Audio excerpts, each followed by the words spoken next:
Morning glory, America. Bonjour, hi, Canada. Greetings, everybody, on the day after the Super Bowl. What a great game. Congratulations, Chiefs fans, long-suffering Andy Reid people.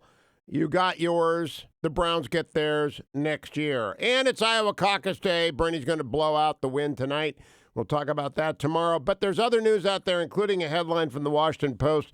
Iran has de-escalated, but threat of retaliation remains, says General Kenneth Frank McKenzie, who had sent command. Joining me to discuss that, other issues of national security, David Larter of Defense News, maybe the best defense reporter in the United States. Good morning, David. How are you? Too kind, Hugh. Thanks for having me. Thanks for having me on again. I loved your live tweeting during the Super Bowl. You were restrained as I was, but that's what we do, right? Reporters are going to live tweet the Super Bowl. Yeah, if you're watching, I was actually chastised a few times by my fiance for being on my phone during the Super Bowl. But I will say that it makes for a more engaging experience. Oh, it absolutely does. I kept pointing out that Joe Woods, who's the defensive back coach for the 49ers, headed to the Browns to become their defensive coordinator. So that was my rooting interest. Unfortunately, his secondary gave up the long throw that killed the game. But in any event, let's not digress. I want to go to two things. First of all, this comment by General McKenzie made on the Truman yesterday, and then your story on carriers generally. De-escalation from Iran. How widespread is that opinion in the building, David Larter? Okay, so the opinion inside the building is that they are kind of waiting for the other shoe to drop. I think we've seen the end of the conventional Iranian sort of uniformed forces. There's no question in the doubt in the minds of sort of the Pentaganites that the paramilitary forces and sort of Iran proxies throughout the region are going to be carrying out some malign activities. But those are not to the level of ballistic missile attacks on our bases, correct?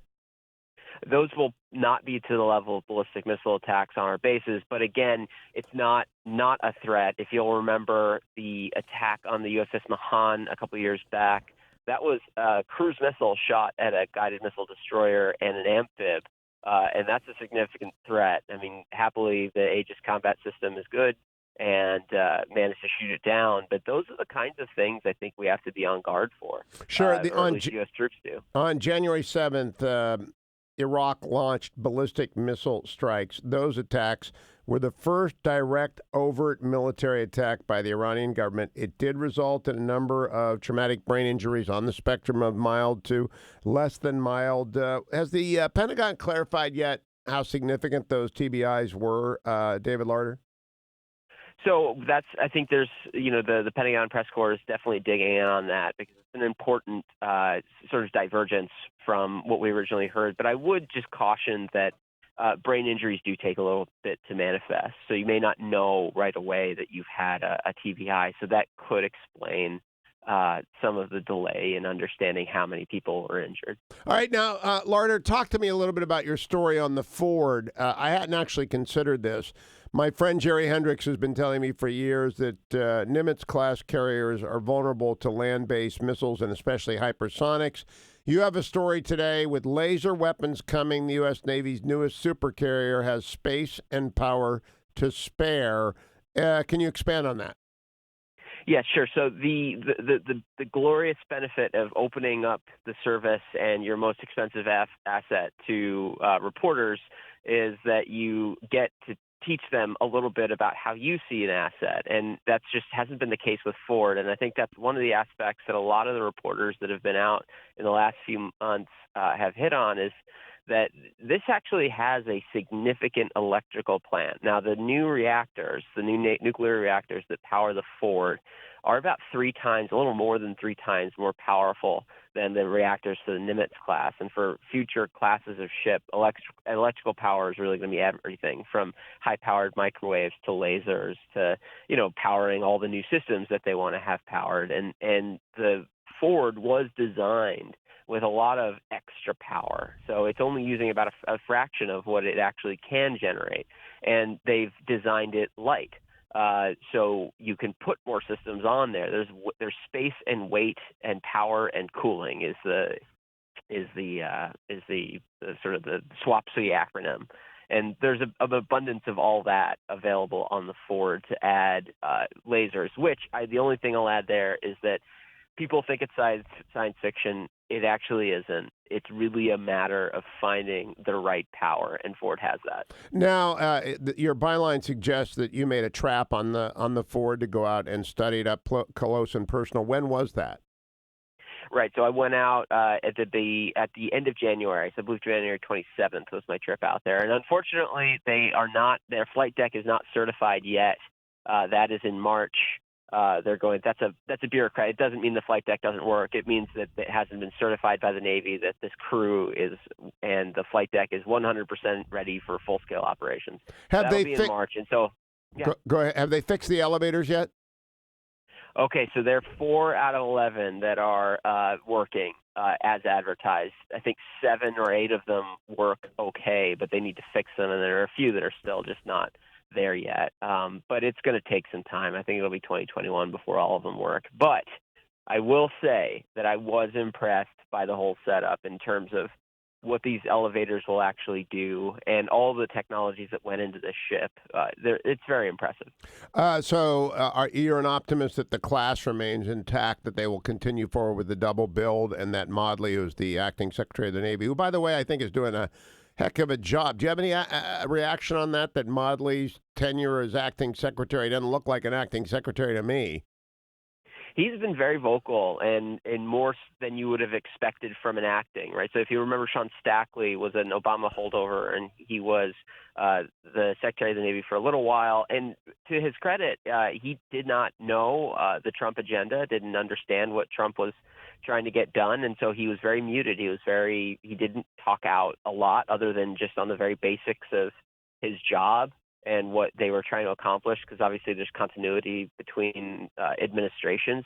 But Maudley, having been confirmed by the Senate as the acting and a full-up, Trump appointee, has been very vocal, and I think it'll be interesting to see what happens with the current ostensible nominee, Braithwaite, who's the ambassador in Norway. We'll see where that goes. I mean, it hasn't moved recently, but then the Senate, as we know, has been a little bit distracted. Well, there are some bumps in that nomination. I don't know if there are significant bumps having to do with Cambridge Analytica. I haven't really followed the story, but in the meantime, they need the Secretary of the Navy to act like the Secretary of the Navy, and I think he is doing so vis-a-vis the 355 ship, the submersible issue, and getting the Ford underway. Back to the Ford. Do they feel confident they'll make their marks and be certified for sea soon? The crew is, I think, very excited. And one of the things that if you've never sort of lived inside the lifelines of a ship, I was a sailor, just so your audience knows, and whenever we would go to the yards, I would think, great, we get some time off, we can spend time on shore, and it sounds great in theory, but the yards is utterly demoralizing. And this is a ship that's been in the yards longer than it is supposed to be, and there have been hiccups, and there have been all sorts of delays with it. The crew is excited, I think, to be underway and actually doing its job. As much as sailors pretend like being in port is great, being in the yards is awful.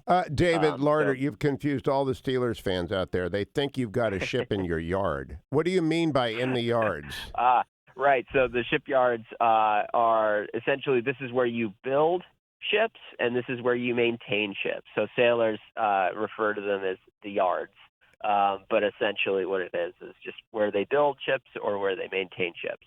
And so the Ford is there. It has been out to sea. It needs to come back in and go out and come back in and go out. When is the release date? I know that, we've got a couple of carriers like the Truman. I think the TR is at sea. A few others are at sea. When does the Ford actually deploy? Right. So I've done the math on this, and the Navy will not comment on future operations, but I think they're tracking a 2023 deployment. And that sounds like a long time, but they inserted, and this was something that Senator McCain, the late Senator McCain, really pushed for, is this full ship shock trials. It's a brand new ship. There's 23 new technologies on it. And they want to make sure that it's ready for impact. And what they do is they take the ship out into the Virginia Capes, and they literally blow up explosives next to it to really shake the ship and break some crockery and see, hey, how does it absorb impact of explosions, and what can we do to minimize that? What can we do to make this a tougher ship? Now, that'll be a trip to be on, David Larter.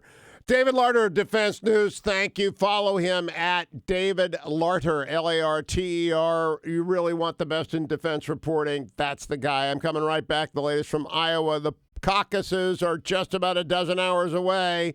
Bernie is surging. What's it mean? I'll tell you right after this on the Hugh Hewitt Show.